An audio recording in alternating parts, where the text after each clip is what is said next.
ఇవాళ కొత్తగూడెం అభివృద్ధి మీరు గత 10 ఏళ్లలో చూసి ప్రతి ఒక్కరికి ఎవరు అప్లికేషన్ పెట్టుకునే అవసరం లేకుండానే 200 ఉన్న పెన్షన్ కేసీఆర్ గారు 2000 చేయడం జరిగింది. ఎవరు అడగకముందే అప్లికేషన్ పెట్టుకోకముందే వికలాంగులు ఉంటే వాళ్ళ పెన్షన్ ని 4000కు పెంచుకోవడం జరిగింది. ఉమ్మడి ఆంధ్రప్రదేశ్లో 500 నోచుకొని పెన్షన్ వికలాంగులకి 4000 చేసుకోవడం జరిగింది. రైతులెవరు ధర్నా చేయలే, రైతులెవరు దరఖాస్తు పెట్టలే, అయినా కేసీఆర్ గారు రైతు బంధు ఇచ్చిర్రు. రైతులెవరు అడగలే మాకు బీమా ఇయ్యమని, అయినా కేసీఆర్ గారు ఇచ్చిర్రు. మరి ఇవాళటి పరిస్థితి చూడండి, మళ్ళా యూరియా లైన్లలో చెప్పులతోని లైన్లు పెట్టుకోవడం, యూరియా కోసం వెతస్తా ఇవాళ 350-400 రూపాయలకు కొనేటటువంటి దారుణమైన పరిస్థితి మళ్ళా కనపడుతుంది. ఆనాడు వ్యవసాయం పండుగ, ఇవాళ వ్యవసాయం అంటేనే భయపడేటటువంటి పరిస్థితి. ఇవన్నీ ఒకటైతే మీదికేళ్ళ అబద్దాలు.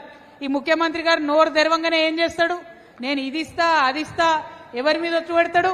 ఇగో మన పాల్వంచ పెద్దమ్మ మీద ఒట్టు, మన ఇంకొక భద్రాచలం రాముడి మీద ఒట్టు, ప్రతి దేవుడు ఎక్కడ దేవుడు కనబడితే అక్కడ ఒట్టు పెట్టిండి తప్పితే సంపూర్ణ రుణమాఫీ ఇంతవరకు కాలేదు. అందరికి కూడా తెలుసు మనకది ఎక్కడ జరిగింది. 60% అయితే మహా ఎక్కువ. ఏనాడు కూడా రైతు బంధు, ఇప్పుడు 3 ఎకరాల మీదోళ్ళకి ఎవరు పడ్డది రైతు బంధు? పడలేదు. కానీ ఏం అడగలేని పరిస్థితి. ఇవాళ 2000 ఉన్న పెన్షన్ 4000 చేస్తామన్నారు, ఎక్కడ కూడా చేయనటువంటి పరిస్థితి. మరి మా ఆడబిడ్డలు ఇంత పెద్ద ఎత్తునున్నారు, ఇక్కడ ఏం చెప్పిండ్రు మనకు? 2500 రూపాయలు ఇస్తాం రాగానే కేసీఆర్ షాదీ ముబారక్ అంటే 1,00,000 ఇచ్చి చేతులు దులుపుకుంటున్నాడు. నేనైతే కాంగ్రెస్ పార్టీ అధికారంలోకి వస్తే తులం బంగారం ఇస్తా అని చెప్పిండు. అంటే మాటలు ఇచ్చుడు తప్పితే ఒక్కటి కూడా చేసింది లేదు. ఇక మీదికే చేతులు దులుపుకుంటున్నాడు, నేనైతే కాంగ్రెస్ పార్టీ అధికారంలోకి వస్తే తులం బంగారం ఇస్తా అని చెప్పిండు. అంటే మాటలు ఇచ్చుడు తప్పితే ఒక్కటి కూడా చేసింది లేదు. నిన్న మొన్న మన నాయకులు ఏం చేసిండ్రు? నువ్వు ఇది ఇస్తా అన్నావు అది ఇస్తా అన్నావు, సవాల్ చేసినావు, చర్చకు రా అంటే తోక ముడిచి పారిపోయాడు. అంటే ఈ ముఖ్యమంత్రి గారి పరిస్థితి ఏంటంటే ఇస్తా ఇస్తా ఇస్తా అంటాడు, ఏది కూడా ఇయ్యడు. వస్తా వస్తా చర్చకు అంటాడు, రాకుండానే వారిపోతాడు.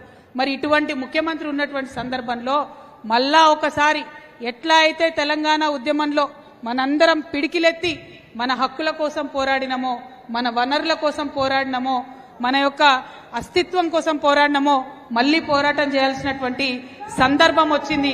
అందుకే జాగృతి ఇవాళ కొత్తగూడెంలో మరి కొత్త శక్తిని సంతరించుకుంటుందని నేను మనస్ఫూర్తిగా భావిస్తా ఉన్నాను.